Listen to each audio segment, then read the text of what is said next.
അക്ലോറയുടെ പുതിയൊരു വീഡിയോയിലേക്ക് എല്ലാവർക്കും സ്വാഗതം. അപ്പോൾ HSST നോട്ടിഫിക്കേഷൻ ഇതാ നമ്മുടെ മുമ്പിൽ വന്നിരിക്കുകയാണ് അല്ലേ. അപ്പോൾ ഇനി പഠനത്തിന്റെ നാളുകളാണ്.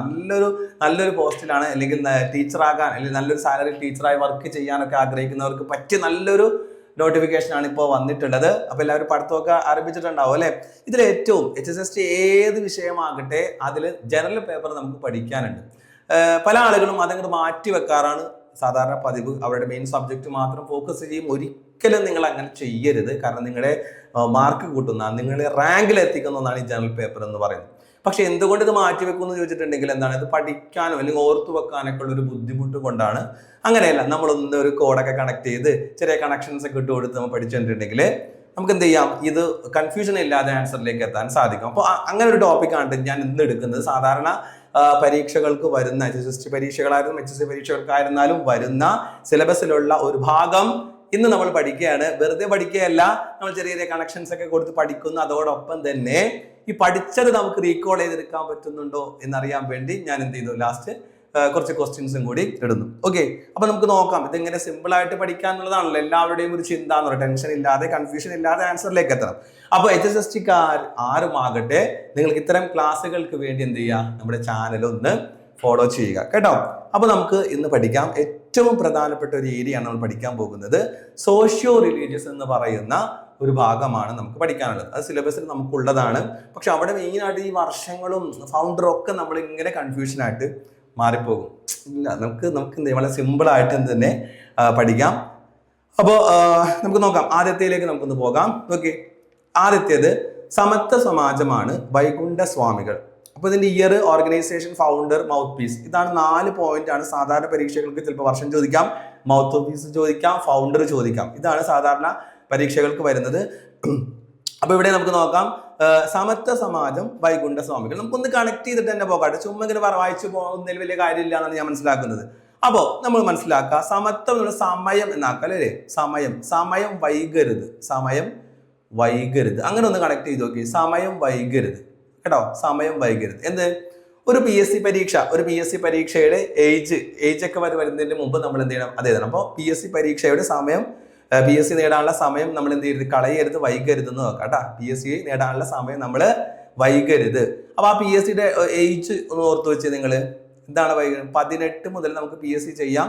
പിന്നെ 36 അല്ലെ, 36ന് മേലുള്ള വേറെ ഏജുകൾ, വേറെ പോസ്റ്റുകളൊക്കെ ഉണ്ട് കേട്ടോ. പക്ഷെ നമ്മളോട് കണക്ട് ചെയ്യാൻ വേണ്ടി കൊടുക്കുകയാണ് 18-36 കണ്ടാ, 18-36. ഈ 18-36 മുമ്പ് ആ സമയം വൈകാതെ നമ്മൾ എന്ത് ചെയ്യണം, PSC എഴുതണം. 18-36 എന്ന് പറയുന്ന വയസ്സുണ്ടല്ലോ, അത് നമ്മുടെ സമയമാണ്. അത് വൈകാതെ നമ്മൾ എന്ത് ചെയ്യണം, PSC എഴുതണം. അപ്പൊ നമുക്ക് കിട്ടാം, ഒന്ന് കണ്ണടിച്ച് പറഞ്ഞു നോക്കി. 1836 സമത്വ സമാജം, അതിന്റെ ഫൗണ്ടർ വൈകുണ്ഠ സ്വാമികൾ. കണ്ടോ, ഏറ്റവും പ്രധാനപ്പെട്ട 3 പോയിന്റുകളാണ് നമ്മൾ ഓർത്ത് വെച്ചത്. അപ്പൊ നിങ്ങൾക്ക് സംശയം ഉണ്ടാവും, സാർ ഇതൊക്കെ ഓർത്തു വെക്കാൻ പറ്റും, ഇതൊക്കെ ചുമ്മാ പറയുന്നത്. എല്ലാം നമുക്ക് നോക്കാം. നമുക്ക് ചോദ്യം ചെയ്ത് ആ ചോദ്യത്തിലൂടെ ഇത് പറ്റുന്നുണ്ടോ എന്ന് നോക്കാലോ. പറ്റുന്നുണ്ടെങ്കിൽ നമുക്ക് എന്തായാലും കൺഫ്യൂഷൻ ഇല്ലാതെ ആൻസറിലേക്ക് പോകാം. ഓക്കെ, അപ്പോ സമത്വ സമാജം, വൈകുണ്ഠ സ്വാമികൾ 1836. ഇത് ഏതുമായി കണക്ട് ചെയ്യുന്ന വേറെയും പോയിന്റ്സുകൾ ഉണ്ട് കേട്ടോ. അതിന് ഡീറ്റെയിൽ ക്ലാസ്സുകളുണ്ട്. നമുക്ക് കണക്ട് ചെയ്യാൻ പറ്റുന്നത് കണക്ട് ചെയ്തിട്ട് തന്നെ നമ്മൾ പോകുന്നുണ്ട്. അപ്പോൾ ജനറൽ പേപ്പറിന് മാത്രമായിട്ടുള്ള എന്തിന്റെ നമ്മുടെ ഓൺലൈൻ കോച്ചിങ് നടക്കുന്നത്. HSST ഏത് വിഷയമാകട്ടെ അവിടെ ജനറൽ പേപ്പറിന് മാത്രമായിട്ടുള്ള ഓൺലൈൻ കോച്ചിങ് അക്ലോറയിൽ ഉണ്ട്. അപ്പൊ നിങ്ങൾക്ക് അതിന്റെ ഡീറ്റെയിൽസ് അറിയണമെങ്കിൽ സ്ക്രീൻ കാണുന്ന നമ്പറിൽ കോൺടാക്ട് ചെയ്യാം. ഇവിടെ നമ്മൾ ആ പോയിന്റ്സ്, സാധാരണ PSC പരീക്ഷകൾക്ക് വരുന്ന പോയിന്റ്സ് മാത്രമേ പോകുന്നുള്ളൂ. ഇതിന്റെ അഡീഷണൽ ആയിട്ട് പഠിക്കേണ്ട ഭാഗങ്ങൾ കൂടി നമ്മൾ ഓർക്കേണ്ടതുണ്ട്. ഓക്കെ, ഇനി SNDP എല്ലാവർക്കും അറിയാവുന്നതായിരിക്കും. അതിന്റെ ഫൗണ്ടർ ശ്രീനാരായണ ഗുരു. SNDPയുമായിട്ട് കണക്ട് ചെയ്ത് കുറച്ച് അധികം പോയിന്റ്സ് നമുക്ക് പഠിക്കാനുണ്ട് കേട്ടോ. അതിൽ ഏറ്റവും മെയിൻ ആയിട്ടുള്ള പോയിന്റ് ശ്രീനാരായണ ഗുരുവാണ് ഫൗണ്ടർ. DP അല്ലെ, നമ്മൾ DP ഇടില്ലേ, നമ്മുടെ മൊബൈലിൽ DP ഇടും അല്ലെ. ആ DP എന്താണ്, 3 ദിവസം മാത്രം നമ്മൾ ഇടുള്ളൂ. 3 ദിവസം കഴിഞ്ഞ് നമ്മൾ മാറ്റണം, അങ്ങനെ ഇരിക്കുക. അപ്പോൾ ഇവിടെ 3 ദിവസം നമ്മൾ DP ഇടാൻ പാടുള്ളൂ. അത് കഴിഞ്ഞാൽ അതൊക്കെ എല്ലാം കണ്ടുമടുക്കില്ലേ, നമ്മൾ മാറ്റാം. മാത്രമല്ല DP ഇടുമ്പോൾ വളരെ വിവേകത്തോടു കൂടി DP ഇടണം അല്ലെ. വിവേകം, ആലോചിക്കണം, ഇത് വേണോ ഇടണോ വേണ്ടേ എന്നുള്ള വിവേകത്തോടു കൂടി. അങ്ങനെ ഒന്ന് ആലോചിച്ച് നോക്കി. SNDP, ആ DP എടുത്തു കഴിഞ്ഞപ്പോ 1903. അപ്പൊ SNDP 1903. അപ്പൊ ചോദിക്കാണ് സമത്വ സമാജം, വൈകുണ്ഠ സ്വാമികളാണെന്ന് പറഞ്ഞു അല്ലെ. അപ്പൊ PSCയുടെ ആ വയസ്സ് ഓർക്കുക, 1836 കണ്ട 1836. ഓക്കെ, അപ്പൊ 1903 SNDP ശ്രീനാരായണ ഗുരു അദ്ദേഹത്തിന്റെ മൗത്ത് പീസ് ഇത് വരുന്നത് SNDP മൗത്ത് പീസ് വരുന്നത് വിവേകോദയം. അപ്പൊ വിവേകത്തോടെ DP ഇടണം. DP എത്ര ദിവസമാണ്? 3 ദിവസം. 1903 SNDP ശ്രീനാരായണ ഗുരു വിവേകോദയം. ഓക്കെ, ഇനി അടുത്തതിലേക്ക് പോകാം. സാധുജന പരിപാലന സംഘം. സാധുക്കൾ നമ്മൾ പറയാറില്ലേ? സാധുക്കൾ. ഈ സാധുക്കൾ എന്ന് പറയുമ്പോൾ ഒരു അയ്യോഭാവങ്ങളാണ് കേട്ടോ. എന്താണ് സാധുക്കൾ അല്ലെങ്കിൽ സാധുജനങ്ങൾ അയ്യോഭാവങ്ങളാണ്. അപ്പൊ നമ്മള് ചിലത് കോഡ് വെക്കാം, ചിലത് കണക്ട് ചെയ്തിട്ട് പോകാം കേട്ടാ. അപ്പൊ നമുക്ക് പെട്ടെന്ന് കിട്ടും. ഓക്കെ, ചില കുട്ടികൾ ചിന്തിക്കേണ്ട അവർ കോഡൊക്കെ പഠിക്കണേക്കാൾ നേരിട്ട് പഠിക്കണം. പക്ഷെ അതല്ല, ചിലത് കണക്ഷൻ ഇട്ട് പോയി കഴിഞ്ഞാൽ നിങ്ങൾക്ക് ആ എക്സാം ഹാളിൽ ഇരിക്കുമ്പോഴാണ് ഇതിന്റെ ഗുണം മനസ്സിലാകുന്നത് മക്കളെ. ഇത് ചുമ്മാ പറയുന്നതല്ല കേട്ടോ. അപ്പോ സാധുജനങ്ങൾ അല്ലെ, സാധുക്കൾ എന്ന് പറയുന്നത് അയ്യോഭാവങ്ങളാണ്. അപ്പൊ അയ്യോഭാവങ്ങൾ അല്ലെ, അയ്യോഭാവങ്ങൾ എന്ന് പറയുമ്പോൾ ആരാണ്? അയ്യങ്കാളി. അപ്പൊ ഈ സാധുക്കൾ എന്ന് പറയുമ്പോൾ പാവങ്ങളാണല്ലോ, പട്ടിണി ആയിരിക്കും. 7 ദിവസവും പട്ടിണിയാണ്. കാരണം 7 ദിവസം, ആഴ്ചയിൽ 7 ദിവസമാണ്. ആ 7 ദിവസവും പട്ടിണിയാണ് എന്ന് പറയുമ്പോൾ മുഴുപട്ടിണിയാണ് അല്ലെ. അപ്പോ 1907 സാധുജന പരിപാലന സംഘം രൂപീകരിച്ചത് 1907. SNDP DP 3 ദിവസം ഇടാവുള്ളൂ. 1903 DP ഇടുമ്പോൾ വിവേകത്തോടെ ഇടണം, വിവേകോദയം. അതുപോലെ എന്താണ്? സാധുജന പരിപാലന സംഘം അല്ലെ, സാധുജന പരിപാലന സംഘം എന്താണ്? അയ്യോപാവങ്ങളാണ് സാധുജനങ്ങൾ, അയ്യോപാവങ്ങളാണ് അയ്യങ്കാളി. 1907 ഇത് ഓർത്തു വെക്കാം. സാധുജന പരിപാലനി, കാരണം ഇതുമായിട്ട് കണക്ട് ചെയ്യുമ്പോൾ നമുക്ക് ഓർത്തു വെക്കാൻ എളുപ്പമാണ്. സാധുജന പരിപാലനിയാണ് സാധുജന പരിപാലന സംഘത്തിന്റെ മൗത്ത് പീസായി. മൗത്ത് പീസ് എന്ന് പറഞ്ഞാൽ മുഖപത്രം കേട്ടോ. മുഖപത്രം ഞാൻ പറയാൻ വിട്ടുപോയതാണ്. മുഖപത്രം അറിയുന്നവരുണ്ടാവും എന്നാണ് ഞാൻ പറയുന്നത് കേട്ടോ. മുഖപത്രം ഓർത്തു വെക്കുക. അപ്പോ SNDPയുടെ മുഖപത്രം വരുന്നത് വിവേകോദയം. സാധുജന പരിപാലന സംഘത്തിന്റെ മുഖപത്രം സാധുജന പരിപാലനി കേട്ടോ. ഇനി അടുത്തതിലേക്ക് പോകാലോ. യോഗക്ഷേമ സഭ PT വട്ടതിരിപ്പാട് മംഗളോദയം. എങ്ങനെ ഓർത്ത് വെക്കും? ഒരു യോഗം എന്ന് അറിയാലോ, മീറ്റിംഗ് അല്ലേ. അപ്പൊ മീറ്റിംഗിൽ പങ്കെടുക്കണതിന് എന്ത് വേണം? ഈ മീറ്റിംഗിൽ പങ്കെടുക്കുന്നവര് എട്ടും പൊട്ടുമില്ലാത്ത 8 പേരായിരിക്കണം. അങ്ങനെ ഓർത്ത് വെക്കുക. ഒരു യോഗത്തിൽ നല്ല നല്ല കാര്യങ്ങൾ, ഇമ്പോർട്ടൻ്റ് ആയിട്ടുള്ള കാര്യങ്ങൾ ചർച്ച ചെയ്യാനല്ല. അപ്പൊ യോഗത്തിൽ എട്ടും പൊട്ടും ഇല്ലാത്ത അല്ലെങ്കിൽ എട്ടും പൊട്ടും ഒന്നും മനസ്സിലാകുന്ന എന്തെങ്കിലും കൂടെ കണക്ട് ചെയ്യുക. 8 പേരായിരിക്കണം കേട്ടോ. 8 പേരായിരിക്കണം. മനസ്സിലാവണ്ട? എട്ടും പൊട്ടും തിരിയാത്തവരാകരുത്. മനസ്സിലാവണ്ട? 8 പൊട്ടും തിരിയാത്തവരാകരുത്. 8 പേരുണ്ടാകണം ലോകത്തിൽ 8 പേരുണ്ടാകണം. അങ്ങനെ കണക്ട് ചെയ്തോ, എന്നാലും മതി. 8 പേര് യോഗത്തിൽ ഉണ്ടാകുന്നു. അപ്പൊ 1908 അപ്പൊ യോഗമാകുമ്പോൾ എന്ത് വേണം? ഒരു ടീ വേണം. യോഗത്തിൽ ഒരു ചായ വേണം. ഓക്കെ, ഒരു ചായ വേണം. VT ഭട്ടതിരിപ്പാട്. ഓക്കെ, പിന്നെയും നമ്മൾ കണക്ട് ചെയ്യുന്നുണ്ട് കേട്ടോ. ഒരു യോഗത്തിൽ എന്ത് ചെയ്യണം? ചായ മാത്രം പോരാ, ഉണ്ണിയപ്പം വേണം, അതുപോലെ തന്നെ അലുവ വേണം. ഓക്കെ, അപ്പോൾ നമുക്ക് എന്ത് ചെയ്യും? ഇത് ആലുവയിലാണ് സംഘടിപ്പിച്ചിട്ടുള്ളത്. പിന്നെ ഇതിനകത്ത് വരുന്ന ഒരു മാഗസിനാണ് ഉണ്ണി നമ്പൂതിരി എന്ന് പറയുന്നത്. അപ്പൊ ഇത് നമ്മൾ ഡീറ്റെയിൽ ആയിട്ട് ആ ക്ലാസ്സിൽ ഇങ്ങനെ കണക്ട് ചെയ്ത് പോകുമ്പോൾ നിങ്ങൾക്ക് ഓർക്കാൻ എളുപ്പമായിരിക്കും കേട്ടോ. അപ്പൊ ഇത് ഇവിടെ പ്രധാനപ്പെട്ട പോയിന്റ് ഓർത്ത് നോക്കുക. 1908 യോഗക്ഷേമ സഭ. VT എന്ന് പറയുമ്പോൾ VT ഭട്ടതിരിപ്പാടാണ്. അപ്പോൾ ഒരു യോഗത്തിൽ എന്താണ്? 8 പേര് വേണം. യോഗത്തിൽ എത്ര പേര് വേണം? 8. കണ്ണടിച്ച് പറഞ്ഞു നോക്കുക. 8 പേര് വേണം. ടീ വേണം. VT ഭട്ടതിരിപ്പാട്. യോഗം സക്സസ് ആയാൽ, മീറ്റിംഗ് സക്സസ് ആയാലും നമ്മൾ എന്ത് ചെയ്യും? Mangalodayam. Okay, all the best ഒക്കെ പറയില്ലേ? ഓക്കെ, അപ്പൊ എല്ലാ കാര്യങ്ങളും നടക്കട്ടെ. All the best. മംഗളോദയം. അപ്പൊ മംഗളോദയമാണ് യോഗക്ഷേമ സഭയുടെ മൗത്ത് പീസ് ആയിട്ട് വരുന്നത്. ഓക്കെ, മൗത്ത് പീസ് ആയിട്ട് വരുന്നത്. ഇങ്ങനെ നമ്മളൊന്ന് കണക്ട് ചെയ്ത് ഒരു പ്രാവശ്യം ഓർത്താൽ മതി കേട്ടോ. ഇനി അടുത്തത് എന്താണ്? പ്രത്യക്ഷ രക്ഷാ ദൈവസഭ. ഞാൻ ഷോർട്ടാക്കിയോടെ ഇന്ന് മാത്രമേ ഉള്ളൂ. അത് രൂപീകരിച്ചത് 1909 കേട്ടോ. 9. ഓക്കെ, 1909. അപ്പൊ നമുക്ക് ഇങ്ങനെ ഒന്ന് കണക്ട് ചെയ്യാം. എന്താണ്? പ്രത്യക്ഷപ്പെടും അല്ലേ? ഇപ്പോ എന്താണ്? കോളേജ് കുമാരന്മാര് പോയി കഴിഞ്ഞാൽ ഇപ്പൊ എത്ര മണിക്ക് വരുന്നത് സാധാരണ വീട്ടിൽ? 9 മണി. അങ്ങനെ ഒന്ന് കണക്ട് ചെയ്യാം. 9 മണിക്ക് വരും അല്ലെ? പോയി കഴിഞ്ഞാൽ, കോളേജ് കുമാരന്മാർ പോയി കഴിഞ്ഞാൽ. അപ്പൊ അവിടെ വേറൊരു ലിങ്കും കൂടി ഉണ്ട്. ഓക്കെ, അത് നമ്മൾ ക്ലാസ്സിൽ പറയുന്നുണ്ട്. അതല്ലെങ്കിൽ നമുക്ക് ഇങ്ങനെ കണക്ട് ചെയ്യാം. ആദി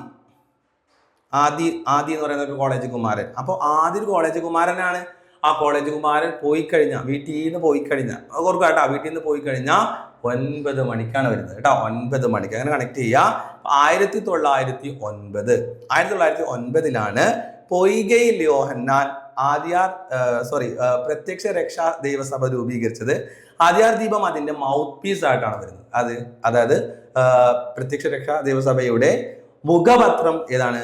ആദിയാർ ദീപമാണ്. അപ്പൊ നമ്മളിങ്ങനെ ആദി എന്ന് ഓർത്ത് വെക്കുക കേട്ടോ. ആദി പോയി കഴിഞ്ഞാൽ, ആദ്യ ഒരു കോളേജ് കുമാരനാണ് അവൻ. വീട്ടിൽ നിന്ന് പോയി കഴിഞ്ഞാൽ 9 മണിക്കൂർ. പൊയ്കയിൽ യോഹന്നാൻ 1909. യോഗക്ഷേമ സഭ 8 പേര് വേണം അല്ലെ, പൊട്ടന്മാരായിട്ട് 8 പേര് യോഗത്തിൽ വേണം. 1908 ടി വേണം, PT ഭട്ടതിരിപ്പാട്. യോഗം കഴിഞ്ഞാൽ നമ്മൾ മംഗളോദയം പറയുന്നു അല്ലെ, ആശംസ പറയുന്നു, മംഗളോദയം. ഇങ്ങനെ കണക്ട് ചെയ്തിട്ട് ഓർക്കാം. ദെൻ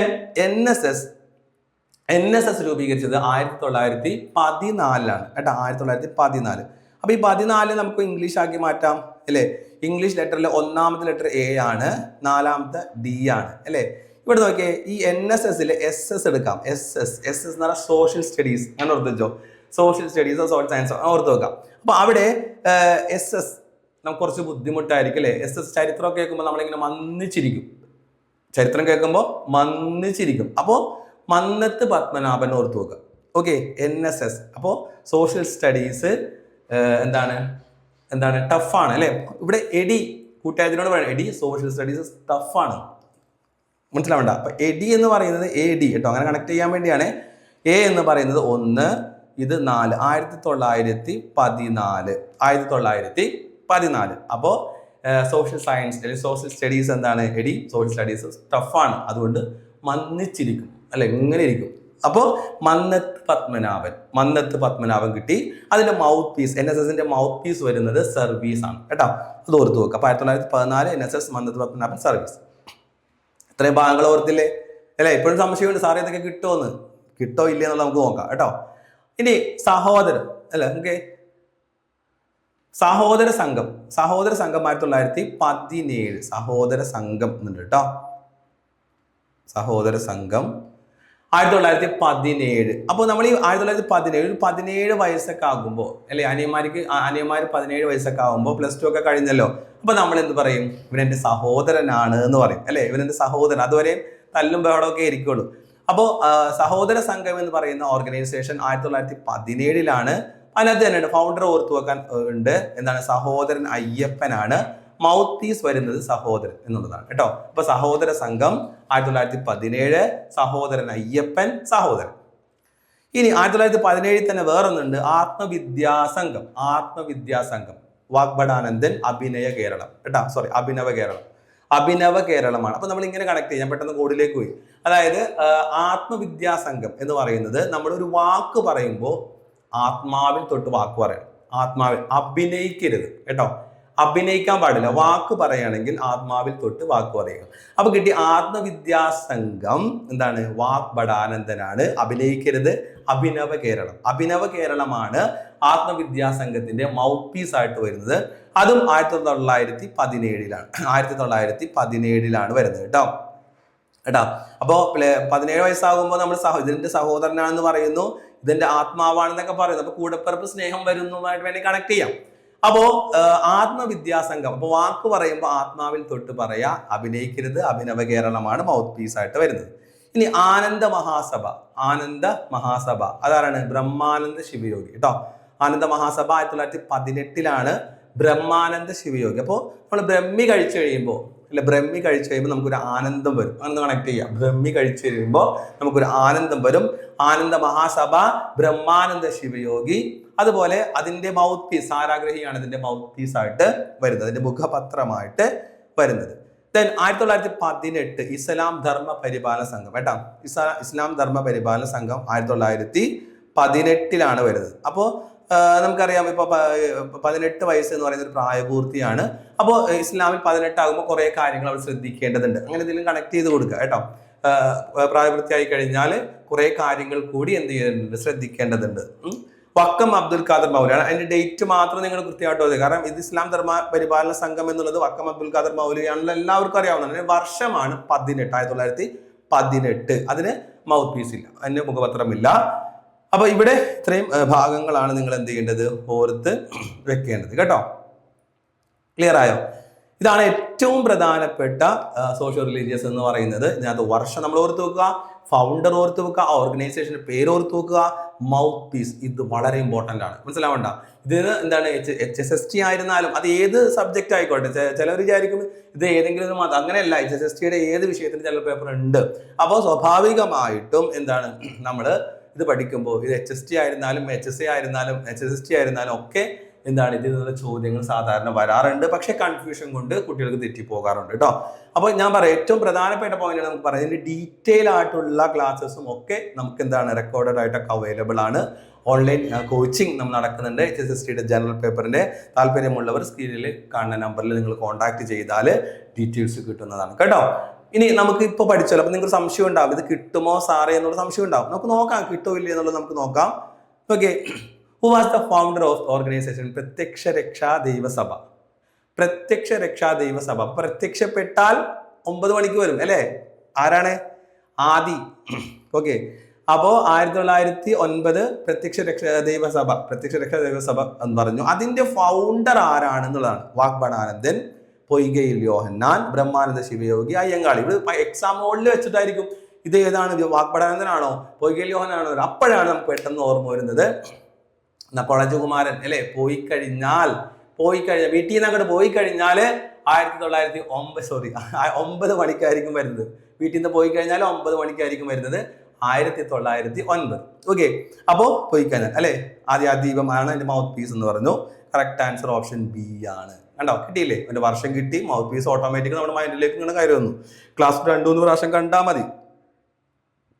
ഇനി അയ്യങ്കാളി ഫൗണ്ടഡ് ദ സാധുജന പരിപാലന സംഘം ഇൻ വിച്ച് ഇയർ? ഇത് ഇയർ കാണുമ്പോൾ തന്നെ നമ്മുടെ പകുതി ജീവൻ അങ്ങോട്ട് പോകും, ഇതിന് കിട്ടില്ല എന്നുള്ളത്. പക്ഷെ ഒന്ന് ആലോചിച്ച് നോക്കൂ, സാധുജന പരിപാലന സംഘം അല്ലേ. അപ്പൊ നിങ്ങൾക്ക് പറഞ്ഞിട്ടുണ്ടാവും, എനിക്ക് തോന്നുന്നു നിങ്ങൾക്ക് മനസ്സിലായിട്ടുണ്ടാവും പെട്ടെന്ന് അല്ലേ, കണക്ട് ചെയ്യാൻ പറ്റില്ല. സാധുക്കൾ എന്താണ്?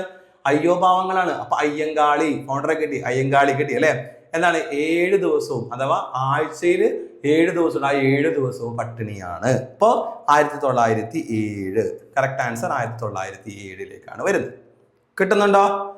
ഓക്കെ, അടുത്ത ചോദ്യത്തിലേക്ക് പോകാം. Abhinava Keralam was the mouthpiece for which organization? Abhinava Keralam. അപ്പൊ നമ്മൾ പറഞ്ഞു എന്താണ്?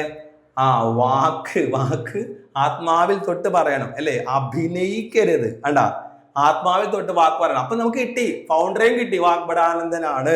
പിന്നെന്താണ്? അഭിനയിക്കരുത്, അഭിനവ കേരളം. അപ്പോ ആത്മാവിൽ തൊട്ട് എന്ന് പറയുമ്പോൾ മനസ്സിലായി, ആത്മവിദ്യാസംഘം. അപ്പോൾ അഭിനവ കേരളത്തിൽ ഏതിന്റെ മൗത്ത് പീസ് ആണ്, ഏത് ഓർഗനൈസേഷന്റെ മൗത്ത് പീസ് ആണെന്ന് ചോദിച്ചാൽ, മുഖപത്രമാണെന്ന് ചോദിച്ചാൽ ആത്മവിദ്യാസംഘം എന്നുള്ളതാണ്. മനസ്സിലായി? വേറെ ഇങ്ങനെ നമ്മളൊന്ന് പഠിച്ചു കഴിഞ്ഞിട്ടുണ്ടെങ്കിൽ നമുക്ക് ഒന്ന് ജസ്റ്റ് റിവൈസ് ചെയ്ത് പോയാൽ മതി. നമുക്ക് ഹോളിൽ നിന്നൊരു ടെൻഷനോ കൺഫ്യൂഷനോ ഉണ്ടാവില്ല. ഓക്കെ, അപ്പൊ ഇന്നത്തെ ക്ലാസ് നിങ്ങൾക്ക് യൂസ്ഫുൾ ആയെന്ന് വിചാരിക്കുകയാണ്. ഇതുപോലുള്ള ക്ലാസ് നിങ്ങൾക്ക് ഇനിയും വേണമെങ്കിൽ നിങ്ങൾ എന്ത് ചെയ്യുക, ചാനൽ ഫോളോ ചെയ്യുക, നിങ്ങളുടെ കമന്റ് അറിയിക്കുക. ഓക്കെ സാർ, ഇനി വേണമെങ്കിൽ ഇനിയും നിങ്ങളുടെ അഭിപ്രായം അനുസരിച്ചായിരിക്കും വീണ്ടും ക്ലാസ്സുകൾ നമ്മൾ എന്ത് ചെയ്യുന്നത്, അപ്ലോഡ് ചെയ്തിരിക്കുന്നത്. അപ്പൊ നിങ്ങൾക്ക് യൂസ്ഫുൾ ആയെങ്കിൽ തീർച്ചയായിട്ടും നിങ്ങൾ കമന്റ് ചെയ്യുക. ഞങ്ങളുടെ HSSTയുടെ ജനറൽ പേപ്പറിന്റെ ഡീറ്റെയിൽസ് അറിയാൻ വേണ്ടി സ്ക്രീൻ കാർഡ് നമ്പറിൽ നിങ്ങൾക്ക് കോൺടാക്ട് ചെയ്യാവുന്നതാണ്. അപ്പോൾ പുതിയ വീഡിയോ പുതിയ ക്ലാസ്സുമായി നമുക്ക് വീണ്ടും കാണാം. അതുവരെ എല്ലാവർക്കും ബൈ ബൈ.